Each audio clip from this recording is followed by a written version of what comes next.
반갑습니다. 네, 1월 13일 푸른숲의 새TV 태백산입니다. 네, 현재 44K, 44,000불을 돌파한 비트코인 4시간 봉이고요. 단기 저점으로부터 현재까지 대략 10% 정도의 상승률을 보여주고 있습니다. 다행히 매수세가 돌아오는 만큼 지금 바이낸스 기준에서도 비트코인이 상방으로 추세를 전환하고 있는 상황인데요. 아직까지는 완벽한 상승장으로 보긴 힘든 부분 중에 하나는 46,000불의 저항선을 한 번 더 뚫어줘야 되는 부분이 있고, 그 다음 48,000불이 단기 저항선 두 가지가 뚫어줘야 됩니다. 그리고 상방 추세의 모멘텀을 가지기 위해서는 지금 5만불 위치까지는 뚫고 올라와 주어야 비트코인이 이제 상방으로 들어왔다라는 생각을 할 수가 있게 될 거고요. 단기적으로 지금 46,000불까지 빠르게 돌파해주는 게 비트코인 장기적으로 보았을 때는 좋습니다.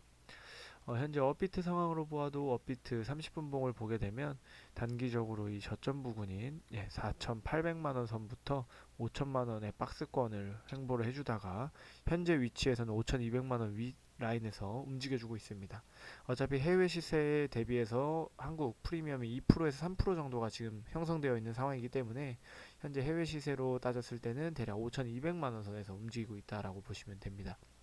오늘 같은 경우에 메디블록은 이제 60원대에서 빗썸 상장 발표가 된 직후 약 30에서 40% 정도의 상승한 84원대까지 거래가 됐고요.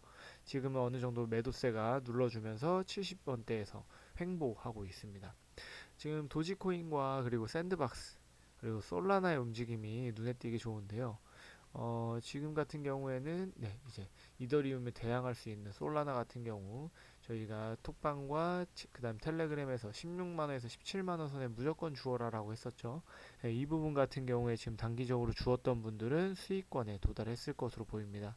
추가적으로 니어투 프로토콜은 저희가 16,000원부터 17,000원 사이에서 매집 신호를 드렸고요.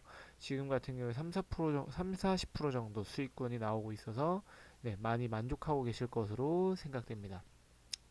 비트코인 같은 경우는 지금 움직임을 보았을 때 RSI 관심도도 점차 올라와 주고 있고요.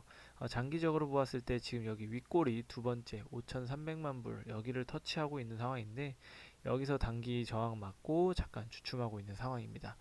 에이다 같은 경우도 최저점까지 1,300원대까지 크게 무너지면서 지금 단기적으로 다시 매수세에 돌아오면서 상방으로 추세가 돌아오고 있습니다.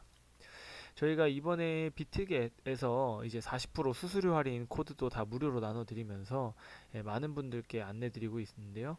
텔레그램 베이직방을 통해서 지금 단기적으로 저점일 때도 수익을 내드렸고 단기 상승 구간에서 43,000불에서 포지션 종료하면서 대략 100에서 200% 사이 정도의 수익률을 또 안겨드렸죠. 저희는 절대 고배율로 투자를 하지 않고 누구나 손쉽게 할 수 있는 선물 트레이딩 방도 운영하고 있으니까요. 관심 있는 분들께서는 우측 상단 또는 채널에 적혀 있는 텔레그램 또는 카카오톡 무료방을 통해서 확인해 보시면 되겠습니다. 비트코인 같은 경우에 지금 데드크로스가 다가오고 있죠. 저희가 아마 한 8에서 9번째 데드크로스가 나왔을 건데요. 지금 같은 경우에 50일 이평선 MA와 200일 이평선 MA가 지금 교차할 때 떨어질 때 나타납니다. 대략 시장의 하락을 많이 말하는 데드크로스이기 때문에 역사상으로 총 8차례가 있었다고 하네요. 이번에 9번째겠죠. 이 중 4차례는 바닥을 표시했고요. 나머지는 이렇게 매도가 있기 전에 나타났다고 합니다.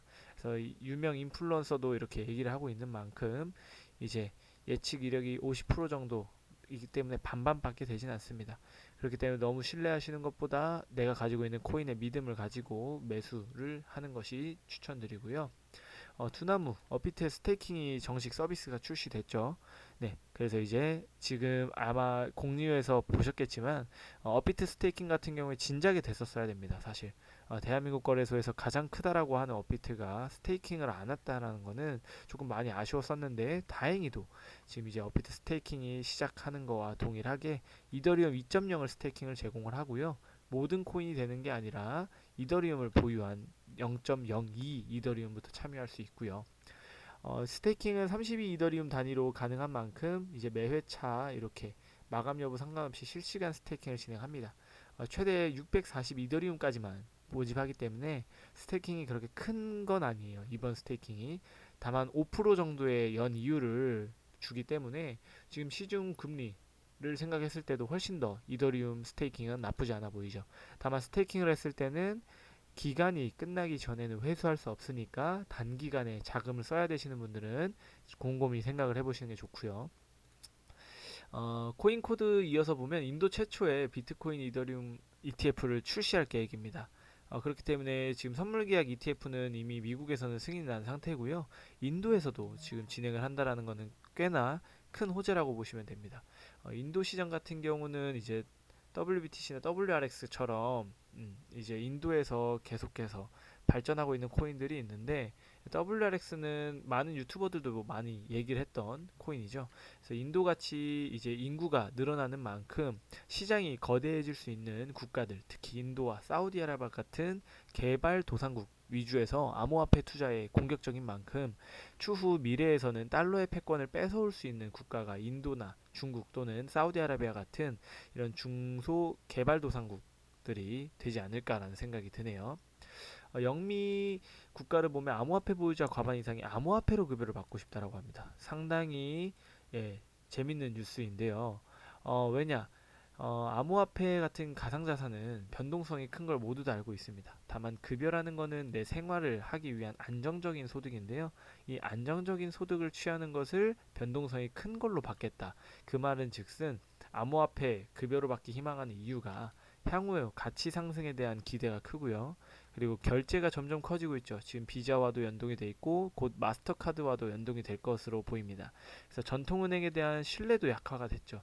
이제 은행이 파산하는 경우들이 있을 거고 저희가 누누이 얘기했지만 이제 비트코인 같은 암호화폐가 통장을 찍었을 때 통장 정리를 하게 됐을 때 내 보유 자산이 옆에 같이 나올 시대가 곧 다가올 겁니다. 네.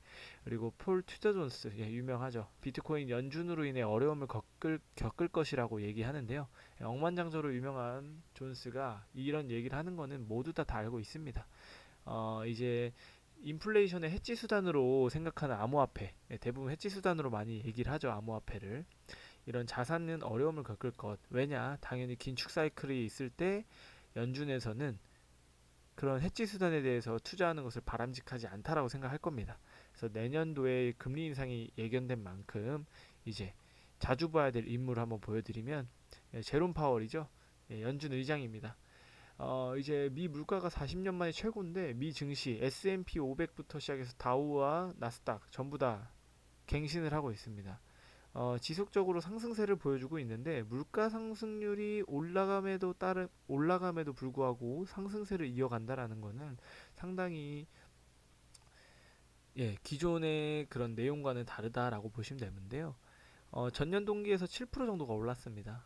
82년 이후 최고 수준으로 지금 물가 상승률이 올라오고 있는데 긴축 공포가 확산되고 있죠. 연준에서 지속적으로 금리는 3번 이상 올릴 거다, 4번 이상 올릴 거다라는 얘기를 하고 있지만 재밌게도 S&P 지수는 올라갔고요. 다우존스와 나스닥 역시 상승한 상태로 마감했습니다.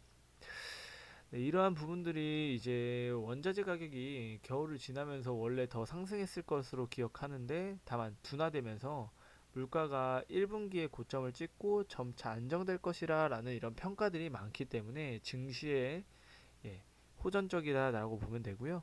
아니면 선반영됐다라는 내용도 많습니다. 작년 12월까지 선반영되어서 약간의 공포 하락장이 있었다라는 내용이 있고요. 그래서 물가 상승세가 연준의 목표 2%대를 맞추기 위함이 있기 때문에 지속적으로 금리 인상에 대해서는 경계를 해야 되고요.